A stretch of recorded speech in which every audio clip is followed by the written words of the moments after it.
What does she do? I mean, she's one of the laziest grifters you can find anywhere on the planet. All she's interested in is me, and appearing on stages and in photo shoots and waving at people, not doing anything which is the slightest use to anybody. Breaking right now, Boris Johnson has revealed that he was asked to try and stop Megxit from happening back in 2020. Now, these are revelations coming from his new autobiography, Unleashed, and I'll show you some of the other things he's going to talk about in just a moment. But this was the first story that the Daily Mail decided to go within their serialization. And they write, Boris Johnson made an extraordinary last-ditch bid to persuade Prince Harry not to quit the UK. The former Prime Minister reveals in his sensational new memoir that he was asked to give the Duke of Sussex a, quote, manly pep talk to convince him it would be a mistake to leave Britain for a fresh start abroad with his wife, Meghan. He reveals that in January 2020, just weeks after his landslide election win, officials in Downing Street and Buckingham Palace believed he may be able to talk Harry out of his seismic decision to quit the UK and walk away from his royal duties. The ex-PM writes that there was a, quote, ridiculous business when they made me try to persuade Harry to stay. Kind of manly pep talk. Totally hopeless. The secret meeting, which underlines the close links between Number 10 and the Palace, took place in the margins of a UK-Africa investment summit in London's Docklands. They met for 20 minutes, apparently, and a friend of Boris paid tribute to Harry's efforts on the Invictus Games and praised Meghan's work on their shared passion for promoting the education of women and young girls. And this is what the friend said. He thought they were a great asset to UK PLC, and it was a real shame they were leaving when they were doing such great work. It was a man-to-man conversation. They were totally alone, but Harry wasn't for turning. He was unpersuadable by that point.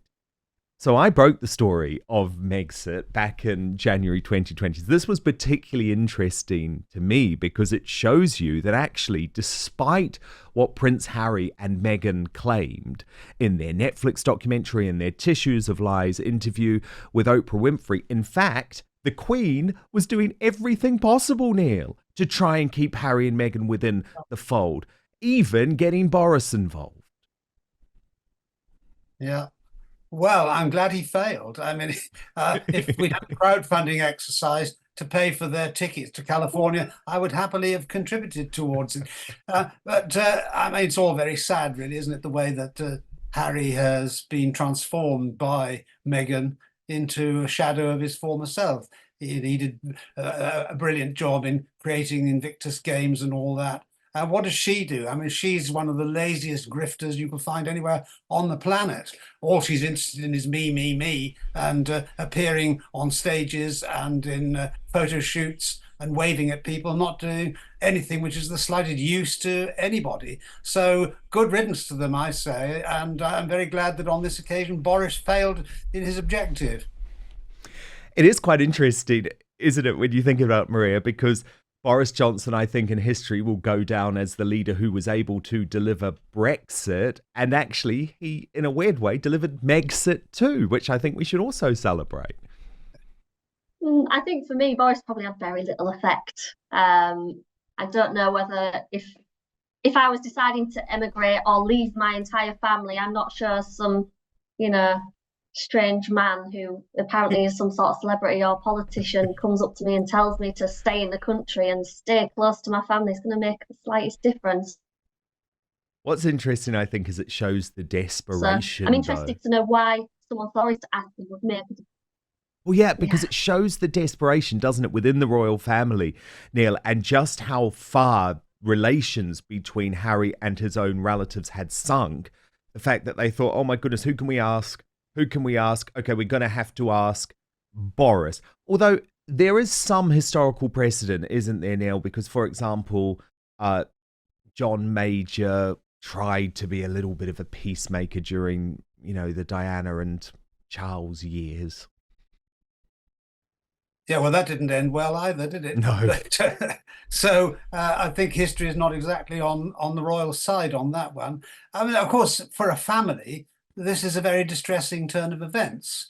Anybody who's experienced this kind of breakdown of relationships within a family will understand why the Queen was very keen to try to paper over the cracks and to keep Harry within the fold. But it was perfectly clear that Meghan was unbiddable in all this, and she had absolutely no interest in being a working royal at all. All she wanted was the fairy princess elements of the role. So it's she who has poisoned Harry on all these issues, in my opinion. And that's a great tragedy. And the extent that she succeeded in that, it has significantly damaged the royal family. I think we've gone beyond that now, that the true reality in all its gory technicolor has been revealed about Meghan and Harry, and the shameless way in which they have behaved and intend to continue behaving. So I think that it's very sad for the royal family, but I say for the rest of us, bring it on. I know a lot of you are dealing with or have dealt with these symptoms, especially amongst the women in the Outspoken family. Now, obviously, I haven't experienced menopause firsthand, obviously, but I've heard from so many of you about the challenges that come with it. So I'm coming to you with good news, I hope, because by now most of you have heard me talk about Verso. I've been taking their products for months and it's been absolutely transformative for me. But today I want to focus on all of you amazing women out there, especially those dealing with menopause or perimenopause. I've heard about how tough this phase of life can be. But Selbene by Verso is designed to target those symptoms head on by addressing the root cause. It's formulated with ingredients that are proven to increase NAD+ levels in the body. Now that is huge because NAD+ is what keeps your cells healthy and energized, but it drops off as we age, especially during menopause. Here's the thing, boosting NAD+ can make a big difference in how you feel. Women who've taken Selbene are reporting some pretty amazing changes: hot flashes disappearing, more energy, joint pain release, weight loss, and mental clarity. I've even heard from some listeners who've told me that their periods have come back or have become regulated and they feel like they've turned back the clock on aging. The ingredients in Selbene have shown to balance hormones without going the traditional hormone therapy route. It helps with inflammation and metabolism, which is especially helpful for managing weight and keeping you feeling your best. Plus, these research-backed ingredients have been shown to improve bone health, which is crucial for post-menopausal women at risk of osteoporosis. What I love about Selbene, and think you will too, is that it doesn't just mask the symptoms of menopause, it tackles the root causes of aging, helping you feel stronger, healthier, and more energized from the inside out. So if you haven't tried it yet and you're ready to take control of your health and feel more like yourself, click the link in the description on YouTube and Rumble, or head over to buy.ver.so and use the coupon code Outspoken to save 15% on your first order today. So if you're tired of the sleepless nights, the hot flashes, or just feeling off, give Selbene a try. It's already helped so many of you, and I'm confident it can help even more of you feel better too. So to repeat, that's buy.ver.so/outspoken and use the coupon code Outspoken for a 15% discount. Well, indeed, I mean, look, Harry made a mistake not listening to Boris Johnson. That is the reality, because what has gone on in the preceding 4 years has been disastrous. It's been disastrous for his reputation. I mean, last night, there he was on American late night TV, looking around some sort of new fairground, Halloween attraction. I mean, it's embarrassing. It's degrading. It isn't doing anything to support any of the causes that he claims to care about. So, yeah, I think he made a big mistake. He actually should have listened to Boris Johnson when it came to that. But look, lots more Boris revelations coming in Unleashed. Here's what he's teased so far. Read Unleashed and you will discover how and why I learned to keep my old friend Michael Gove firmly in the wing mirror. The G7 summit at Carbis Bay in Cornwall was a total triumph, and I enjoyed a small and delicious revenge. Discover what I really think about Rishi. Read exclusive extracts in the Daily Mail and find out which of all the routine jobs you have to do as Prime Minister I found the most terrifying. Although Emmanuel was always personally charming and we got on fine, we meant it when he said that Brexit Britain must be punished. And discover what the Queen said to me after her incredible performance with James Bond at the 2012 opening ceremony of the Olympic Games. Discover which senior politician looks like a bullock having a thermometer shoved unexpectedly up his rectum. No prizes for guessing. I became obsessed with the weirdly shaped nostrils of a certain prime minister. Will I be coming back?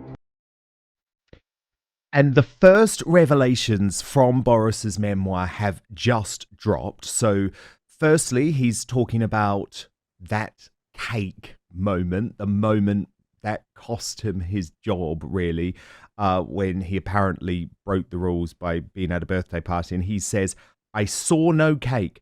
I ate no blooming cake. If this was a party, it was the feeblest event in the history of human festivities." He's speaking a lot too about COVID times, and this will be a revelation that surprises a lot of people. Why I considered invading Holland with a dramatic canal raid to snatch our 5 million stolen vaccines back from Brussels' clutches. We never actually really needed the vaccines, so I don't think you needed to worry about that. How COVID nearly killed me. If it hadn't been for Jenny and Louis, they are his nurses, fiddling with those oxygen tubes all night with all their skill and experience, I think I might have carked it. And he says, Brexit and Bingham pulled off Britain's vaccine miracle, and naturally Labour attacked them both. So these are Boris Johnson's COVID times being revealed tomorrow, Neil. What do you make of that? He considered invading Holland to get the jabs back. Yeah, well, I don't know whether that's just Boris being entertaining. I can't imagine he meant that in reality. But the true tragedy of what happened to Boris was that the rules which he was responsible for introducing were impossible to observe unless you locked yourself away in a padded room. And so it's no surprise that he ended up breaking them for the most trivial of reasons. But nevertheless, because of the absolutist way in which the COVID lockdowns were imposed, he was a victim of his own decisions. So, I can't really have much sympathy with him because I opposed the whole thing. It was completely unnecessary. It destroyed the economy, the public finances, the costs of which we're continuing to pay today and will do for many, many years to come. Ultimately, he was responsible for destroying the Conservative government. That's not to say that Labour would have done any better. Obviously, they would have been even more draconian. But nevertheless, it was a catastrophic series of decisions. I'm afraid he paid the price. This is going to be such an entertaining book. I mean, I actually agree with everything you just said, Neil. But the thing is, and I know lots of people don't like me saying this, Maria, but I just have an affection towards Boris Johnson. I know he failed as a leader in lots of ways, but I really do like Boris. And this is hilarious. This book is hilarious. I'm just going through some of these excerpts right now, Maria, that these have literally just dropped. He likens Sir Keir Starmer to a bullock having a thermometer unexpectedly shoved in its rectum. He says former Tory Prime Minister Theresa May displays a schoolmarmy self-righteousness and writes, I was particularly fixated upon her nostrils, immensely long, pointy black tadpole shapes like a Gerald Scarfe cartoon. And he also absolutely slams Barack Obama too. So this is going to be entertaining, Maria, isn't it? At the very least. Yeah, a lot of my family really like Boris, or did. I think for me, being, I would say, conservative valued, what he did to the party made me like him much less. But there's no love lost now. He's like well and truly gone. I wouldn't like to see him back in politics personally, but I will probably be reading his book. So you think it's over for him politically, because he is promising, of course, to reveal if he's going to make a big comeback. I guess you don't want him back because he could push Nigel off course. I just think he's had his time and he made some grave mistakes and he bowed out, and it ultimately has led to the crumbling away of Conservative Party. I think I don't want to blame him for everything, but I do think he could have handled things better and he could have still been in power today, potentially. Who knows? But he didn't, and we have to move on. And I just think bringing that back is not going to be good for anyone. Thank you so much for watching Dan Wootton Outspoken.